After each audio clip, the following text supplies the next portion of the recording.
इस वीडियो में हम डिस्कस करेंगे टास्क ऑफ लेक्सिकल एनालाइजर। ये कौन कौन से टास्क करता है। ये इनपुट को रीड करता है और उसको लेक्सिम की फॉर्म में रीड करने के बाद ये क्या करता है, टोकन में कन्वर्ट करता है। ये काम है लेक्सिकल एनालाइजर का।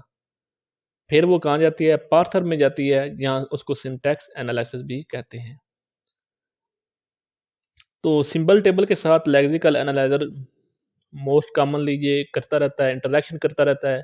हर एनालाइजर जो syntax analyser, semantic, code optimisation, सब में सिंबल टेबल जो इन्फॉर्मेशन होती है वो यूज़ होती रहती है। ये लेक्सिकल एनालाइजर की वर्किंग है।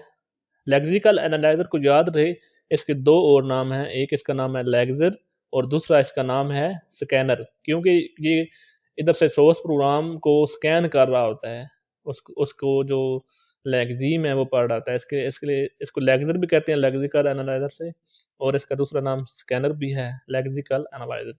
ये क्या करता है, टोकन जनरेट करता है जो पार्सर में जाते हैं। पार्सर आगे फिर सिमेंटिक एनालिसिस के लिए भेज देता है। पार्सर पीछे से टोकन भी डिमांड कर सकता है लेक्सिकल एनालाइजर से। सिंबल टेबल दोनों में यूज हो रहा है, ये बात ध्यान में रखनी है। The main task is reading lexeme, कि ये करैक्टर को रीड करेगा और उसको टोकन बनाएगा, इसका ये मेन काम है। इसके अलावा भी कुछ काम ये करता है, कमेंट्स रिमूव करता है, और वाइट स्पेसेस मुख्तलिफ किस्म की होती हैं उनको भी रिमूव करता है। Blank, new line, tab, perhaps other character that are used to separate tokens in the input, इन सारी किस्म की स्पेसेस को ये रिमूव कर देता है। Another task is correlating error must, अगर ये एरर खुद नहीं डिटेक्ट करता लेकिन आगे किसी फेज में, मिसाल के तौर पर सिंटैक्स की गलती है, तो वो पीछे जब एरर भेजता है तो ये जो लेक्सिकल एनालाइजर है ये क्या करता है, ये बताता है उसको लाइन का नंबर क्या है, क्योंकि ये लाइनें ये रीड कर रहा होता है, तो ये बताता है कि लाइन का नंबर क्या है।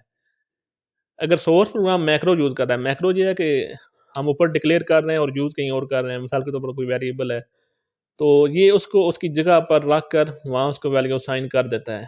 यानी कि उसकी मिसाल के तौर पर हम कोई एब्रीविएशन मिसाल ले लें, आम लैंग्वेज में हम अगर एब्रीविएशन यूज़ करते हैं तो उसकी फुल फॉर्म में कन्वर्ट करना पड़ता है, तो मैक्रो को ये फुल फॉर्म में कन्वर्ट कर देता है। अगर आपको मैक्रो का पता है तो आप खुद ही समझ गए होंगे कि ये मैक्रो जितनी भी डिक्लेयर हुई हुई होती हैं उनके फुल फॉर्म बना देता है। ये किसके काम है, लेक्सिकल एनालाइजर के। इसको 2 पार्ट्स में भी डिवाइड किया जा सकता है, ज़रूरी नहीं है, हर एक में होता भी नहीं है। एक होता है स्कैनिंग, उसमें ये रीड करता है और कमेंट्स वगैरह रिमूव करता है। दूसरे में फिर आगे टोकन जनरेट कर लेता है। लेकिन जो मैंने बताया है कि ये ज़रूरी नहीं है ये दोनों काम करे। अगर आपको ये वीडियो पसंद आई है तो वीडियो को लाइक कर दें और कमेंट में अपना फीडबैक देना ना भूलें। बहुत शुक्रिया।